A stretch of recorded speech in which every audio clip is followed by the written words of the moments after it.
होता है सीएम योगी को सबसे पहले याद किया जाता है। जो स्टार प्रचारक की लिस्ट होती है उसमें योगी जी के नाम सबसे प्रमुखता के साथ होता है। तो ये कहा जा रहा है कि इस बात को लेकर कहीं ना कहीं जो गुजरात लॉबी है, बताना चाह रहा हूँ कि चाहे ब्रजभूषण हो या कोई और नेता हो, अगर उसको लगेगा कि भाई बीजेपी के अंदर अब उनकी दाल नहीं गल रही है या उनको कोई पूछ नहीं रहा, क्योंकि आप देखिए 2024 से पहले जिस तरह का रुतबा और दबदबा ब्रजभूषण का नजर आता था, वो दबदबा और रुतबा अब लगभग खत्म होता हुआ दिखाई पड़। एक तरफ योगी आदित्यनाथ के खिलाफ ब्रजभूषण शरण सिंह ने बिगुल बजा दिया है, दूसरी तरफ जम्मू कश्मीर के बाद सीधा राहुल गांधी उत्तर प्रदेश दौरे पर निकल जाते हैं। आखिरकार ये समीकरण क्या बताता है? क्या उत्तर प्रदेश में योगी आदित्यनाथ की छुट्टी होने वाली है? क्या ब्रजभूषण शरण सिंह योगी आदित्यनाथ को मुख्यमंत्री पद से हटाने वाले हैं? ब्रजभूषण शरण सिंह ही नहीं बल्कि भारतीय जनता पार्टी के विधायक खुद ये कहते हैं कि अब योगी आदित्यनाथ को दिल्ली पहुंच जाना चाहिए और उत्तर प्रदेश की राजनीति को छोड़ देना चाहिए। जहां भारतीय जनता पार्टी में खलबली मची हुई है, जहां योगी आदित्यनाथ को अब उत्तर प्रदेश में पसंद नहीं किया जा रहा है।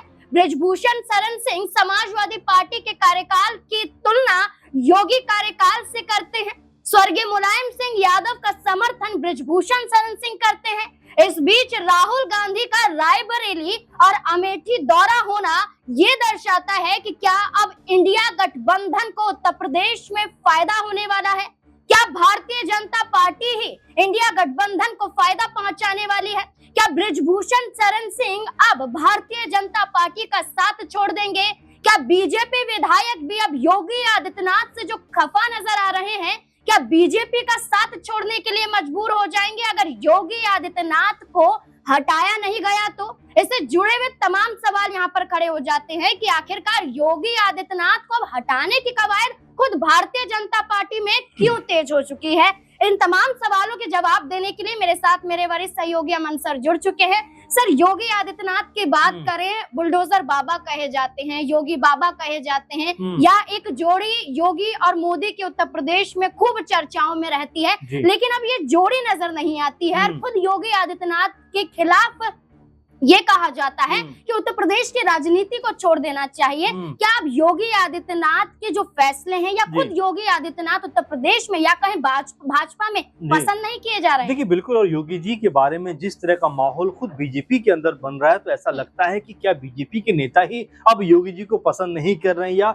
बीजेपी के नेता ये चाहते हैं कि जिस तरह से उनकी असीम ताकत बढ़ती चली जा रही है, आप देखिए कि हर जगह जहां भी चुनाव होता है सीएम योगी को सबसे पहले याद किया जाता है। जो स्टार प्रचारक की लिस्ट होती है उसमें योगी जी के नाम सबसे प्रमुखता के साथ होता है। तो ये कहा जा रहा है कि इस बात को लेकर कहीं ना कहीं जो गुजरात लॉबी है वो डरी हुई नजर आती है कि योगी जी को जिस तरह से हर जगह लोकप्रियता मिल रही है, जिस तरह से उनकी जो है ताकत और कह सकते हैं कि वोट बैंक या उनके प्रति लोगों का जिस तरह से अपार कह सकते हैं जो आदर बढ़ रहा है, उससे बीजेपी के आलाकमान इस बात को लेकर खफा दिखाई पड़ते हैं कि कहीं योगी जी इस लेवल पे ना पहुंच जाएं कि मोदी जी के बाद अगर किसी का पीएम बनने का नंबर आए तो वो अमित शाह की जगह फिर योगी जी का नाम लेते हुए दिखाई पड़े। अगर ऐसा होता है तो यहाँ पर अमित शाह का कद जो है वो कम होता हुआ दिखाई पड़ेगा।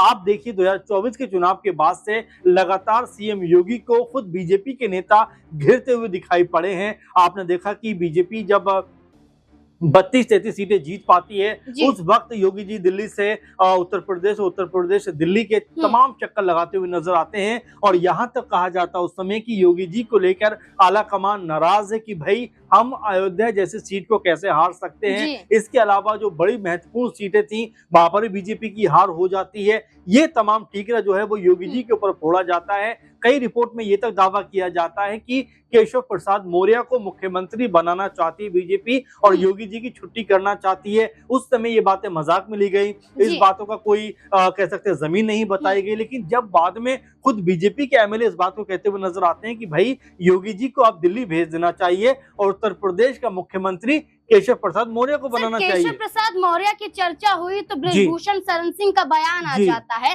समाजवादी पार्टी की तुलना भारतीय जनता पार्टी से कर देते हैं। क्या समाजवादी पार्टी का जो समर्थन बृजभूषण शरण सिंह द्वारा किया जा रहा है, क्या दोबारा वापसी लगती है आपको कि अखिलेश यादव के साथ हाथ मिलाते देखिए, नजर आएंगे? पॉलिटिक्स है, राजनीति है, इसमें ये नहीं कहा जा सकता कि सब कुछ असंभव है। यहाँ तक कि मुझे याद आता है, एक बार चंद्रशेखर आजाद से पूछा जा रहा था कि भाई क्या कभी आप बीजेपी के साथ कोई गठबंधन बनाएंगे, तो कहते हैं देखिए, राजनीति एक ऐसी चीज है कि जब समय के अनुसार, मौके के अनुसार आपको बहुत सारी चीजें तय करनी पड़ती हैं। तो यही मैं बताना चाह रहा हूँ कि चाहे बृजभूषण हो या कोई और नेता हो, अगर उसको लगेगा कि भाई बीजेपी के अंदर अब उनकी दाल नहीं गल रही है या उनको कोई पूछ नहीं रहा, क्योंकि आप देखिए 2024 से पहले जिस तरह का रुतबा और दबदबा बृजभूषण का नजर आता था, वो दबदबा और रुतबा अब लगभग खत्म होता हुआ दिखाई पड़ रहा है, क्योंकि कोई भी बृजभूषण को लेकर बहुत सीरियस नजर नहीं आता बीजेपी में, जबकि बृजभूषण का प्रभाव जो है आसपास के क्षेत्रों में बहुत ज्यादा है, केसरगंज के अलावा भी। तो हो सकता है कि यहाँ पर सपा जो लगातार इस फिराक में है कि भाई उत्तर प्रदेश की जो राजनीति में अपने आप को फिर सत्ता में लेकर आया जाए, 2027 का जो चुनाव है उसमें जीत हासिल की जाए, तो बृजभूषण अगर उनकी तरफ आते हैं तो पूर्वांचल का बहुत बड़ा हिस्सा जो है वो कह सकते हैं सपा के कब्जे में आ सकता है। तो ये तमाम समीकरण जो बनते हुए दिखाई पड़ते हैं, और साथ में बृजभूषण में जिस तरह की बयानबाजी कर रहे हैं कि भाई जिस तरह का हाल योगी सरकार में एमएलए का हो गया है, अधिकारी कोई बात सुनना नहीं चाहते, इससे बेहतर हाल तो मुलायम सिंह यादव सरकार में था, तो उस वक्त मैं अपने काम चुटकियों में करवा लिया करता था। यानी एक तरीके से वो सपा की तारीफ करते हुए दिखाई पड़ रहे हैं और ये कहते हुए नजर आ रहे हैं कि सपा का जो शासन प्रशासन था बहुत बेहतर था। और ये तमाम जो बिंदु हैं, तमाम जो कह सकते हैं इस बात को लेकर बातें निकल रही हैं, पहलू इस तमाम बातों के हैं, वो ये दर्शा रहे हैं कि बृजभूषण का भी मन अब बीजेपी से उकताने लगा है, क्योंकि योगी जी को तो वो अपना नेता मानते ही नहीं कि भाई मैं उनको अपना नेता नहीं मानता, मेरे नेता तो सिर्फ पीएम मोदी हैं।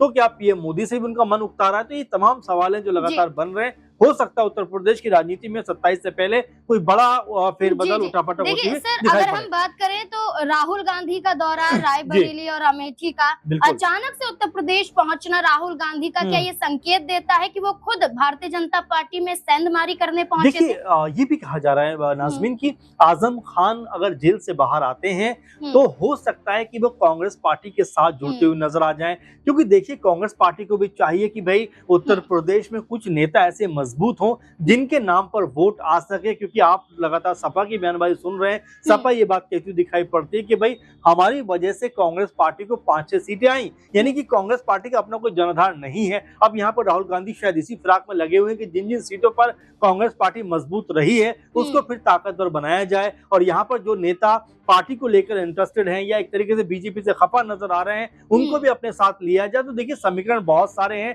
तमाम चीजें, और देखिए राजनीति एक ऐसी चीज है जहां पर कौन कब किस तरफ चला जाए कहा नहीं जा सकता। सिंधिया के बारे में क्या कोई कह सकता था कि बीजेपी में जा सकते हैं? तो ये ऐसी चीजें होती हैं जो अक्सर राजनीति के उस दौर में नजर आती हैं जब या तो चुनाव हो रहा होता है या कोई मौका ऐसा पड़ता है जहां पर आपकी जरूरत जो है उस तरफ ज्यादा होती है, तो आप अपने फैसले करते हुए नजर आते हो सकता है बृजभूषण भी, चाहे सपा की बात करें, कांग्रेस पार्टी की बात करें, क्योंकि विकल्प खुले हुए हैं, हो सकता है इस तरफ जाते हुए नजर आ जाए। अगर ऐसा होता है तो कांग्रेस पार्टी भी 27 से पहले उत्तर प्रदेश में खुद को मजबूत करना चाहते हो, लेकिन मजबूत करने के लिए आपके पास मजबूत नेताओं का होना बेहद जरूरी है। बिल्कुल, एक तरफ बृजभूषण तो दूसरी तरफ आजम खान और तीसरी तरफ भारतीय जनता पार्टी के विधायक जो योगी आदित्यनाथ को हटाने की बात करते हैं। ऐसे में अखिलेश यादव और राहुल गांधी ये दो बड़े चेहरे विपक्ष के नजर आते हैं। क्या उत्तर प्रदेश में वाकई कुछ बदलने वाला है? एक बड़ा सवाल रह जाता है। इस सवाल के जवाब में आपकी क्या राय हो सकती है? अपनी राय भी कमेंट सेक्शन में जरूर दें।